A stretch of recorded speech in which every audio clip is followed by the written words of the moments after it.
This tiny coin in your drawer could be worth more than your car. That's right. This 1964 Washington quarter sold for over $35,000. But that's not even the rarest one. Wait till you see number 1. People are finding these in their pocket change every day.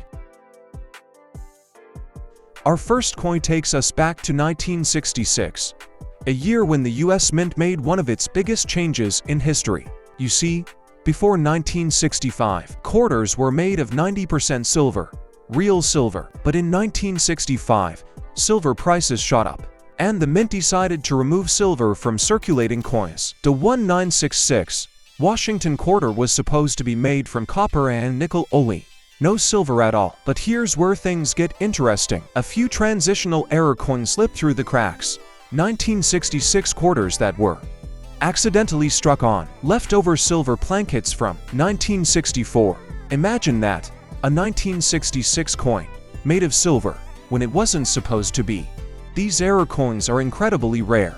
Only a handful have ever been verified by grading companies like PCGS and NGC. In 2019, one such silver 1966 quarter sold for over $10,000 at auction, and experts believe there are still a few more out there, hidden in old coin rolls and collections. So next time you see a 1966 quarter, weigh it carefully. If it's heavier, around 6.25 grams instead of 5.67, you might be holding one of those elusive silver strikes. A small difference in weight, that could mean a massive difference in value. Our second coin brings us to the year 1970, a time when the United States Mint was still adjusting after removing silver from circulation. But this year, something strange happened again. The 1970 Washington quarter may look like a regular coin, but there's a rare version that's worth over $25,000. You see, a few proof quarters minted at the San Francisco Mint with the S Mint mark were accidentally struck on leftover 1941 Canadian quarters. That's right. Foreign coins were used as blanks. These incredible minting mistakes are known as overstrikes, where one design is printed over another. If you look closely at the right spots, you can actually see faint traces of the old Canadian design under the Washington portrait. Collectors went wild when this discovery surfaced because no one expected the US Mint to make such a bizarre error. One verified example, graded by PCGS as 1970s quarter struck on 1941 Canadian quarter, sold for more than $35,000 at auction. So if you ever come across a 1970 quarter, especially one with an S Mint mark, check it carefully under magnification. You might just find one of the most fascinating and valuable minting mistakes in US coin history. Our third coin takes us to the early 1980s. A time when the US Mint was producing millions of quarters every day. Most of those coins had small mint marks, little letters like P, D, or S, showing where they were made. But in 1982, something strange slipped through the Mint's quality control. A batch of quarters from the Philadelphia Mint was released with no mint mark at all. Collectors were stunned. For decades, every Philadelphia quarter carried a small P under Washington's neck, but these didn't. To the average person, it looked completely normal, but to collectors, it was a major error and a huge discovery. Because of that missing mint mark, these 198 P-less quarters quickly became one of the most famous minting mistakes of the modern era. Depending on the condition, one of these no P quarters can sell for anywhere between a few hundred and several $1,000s. So the next time you're checking your pocket change, look closely under Washington's neck. If you don't see a mint mark, you might just be holding one of the rarest quarters from the 1980s.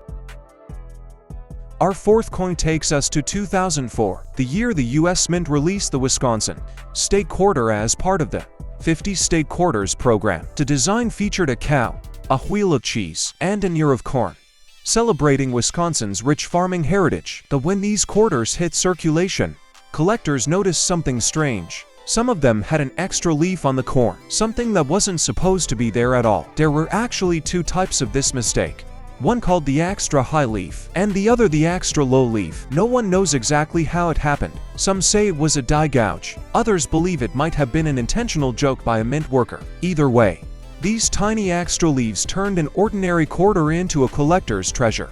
Today, depending on the variety and condition, these error coins can sell for hundreds or even thousands of dollars. So next time you spot a Wisconsin quarter, take a closer look at the coin. If you see an extra leaf, congratulations, you've just found one of the most famous modern minting errors in US history. Our fifth coin takes us back to the very beginning of the Washington Quarter series, the year 1932. It was the first year the US Mint decided to honor George Washington on a coin, celebrating his 200th birthday. Before that, quarters featured Lady Liberty. But in 1932, everything changed. The Mint produced these new Washington quarters at 3 locations: Philadelphia, Denver, and San Francisco. However, both the Denver D and San Francisco S Mint versions were made in extremely small quantities. The 193D Washington quarter is the real standout. Only about 436,800 were minted, one of the lowest mintages in the entire series. That's why finding one today in good condition is incredibly difficult. Most of them entered circulation during the Great Depression, when every coin mattered. Collectors go crazy for this coin, especially if it's in high grade with clear mint marks. Even a worn-out 193D can bring hundreds of dollars, and pristine examples can reach tens of thousands at auction. So if you ever come across a 1932 quarter, look just below the eagle on the reverse side. If you spot a tiny D mint mark, you might just be holding one of America's most iconic and valuable quarters ever struck. Our sixth coin is one you've probably seen before. The 1976 Bicentennial quarter. It was released to celebrate America's 200th birthday, and it looked completely different from any quarter before it. On the front, you still see George Washington, but flip it over, and instead of the regular eagle, there's a colonial drummer, designed by Jack Lahr. More than 1.6 billion of these quarters were made, so most are worth only face value, but not all of them. A small number of these bicentennial quarters were struck in 40% silver, intended for collector sets, and some of those coins have become incredibly valuable. And then there are the error coins, double strikes, off-center prints, and even a few struck on the wrong plankets. One silver bicentennial quarter in pristine condition once sold for over $19,000.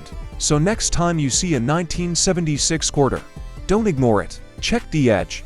If it looks solid silver instead of copper-colored, or if you notice a strange minting flaw, you might just be holding one of the most patriotic treasures in US coin history. Our seventh coin takes us to 1999, the very first year of the US Mint's 50-state quarters program. The first design released was the Delaware quarter, featuring Caesar Rodney on horseback. At first glance, it looked perfect, a clean, patriotic design. But collectors soon noticed something strange. On some of these Delaware quarters, there's a tiny line extending from the horse's mouth, making it look like the horse is spitting. This odd feature was caused by a small die crack, a tiny fracture in the minting die that left a raised line of metal on the coin. The result? One of the most famous and funny-looking mint errors ever found. These spitting horse quarters became instant favorites among collectors. They've been found mostly from the Philadelphia Mint, marked with a small p.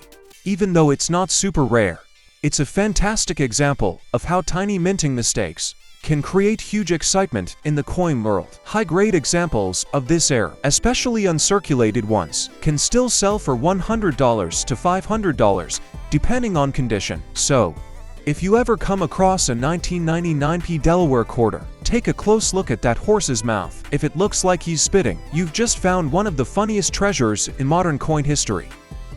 Our eighth coin takes us back to 1983, a year when most people thought there was nothing special about their pocket change. But coin collectors know better, because 1983 gave us one of the most famous modern quarter errors of all time. It's called the 1983 Washington Quarter Double Die Reverse. Now, what does double die mean? It happens when the coin die, the tool that strikes the design, gets engraved twice at slightly different angles. The result? Some parts of the design appear doubled. On this coin, the doubling is most noticeable on the words E pluribus unum and United States of America. On the reverse side, if you look closely with a magnifying glass, you'll see the letters almost shadow, like a ghost image sitting behind them. These double die coins slipped through the mint unnoticed, but collectors quickly caught on, and once word got out, people started checking every 1983 quarter they could find. Today, a verified 1983p double die reverse in mint condition can sell for $400 to over $1,000,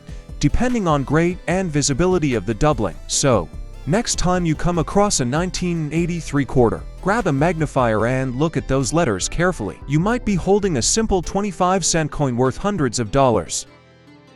Our 9 coin takes us to 1967, a year that continued the mint's massive transition away from silver coins. By this time, quarters were officially made of copper and nickel, no silver at all. But once again, the mint's machinery wasn't perfect. A few 1967 quarters were accidentally struck on leftover 90% silver plankets from 1964.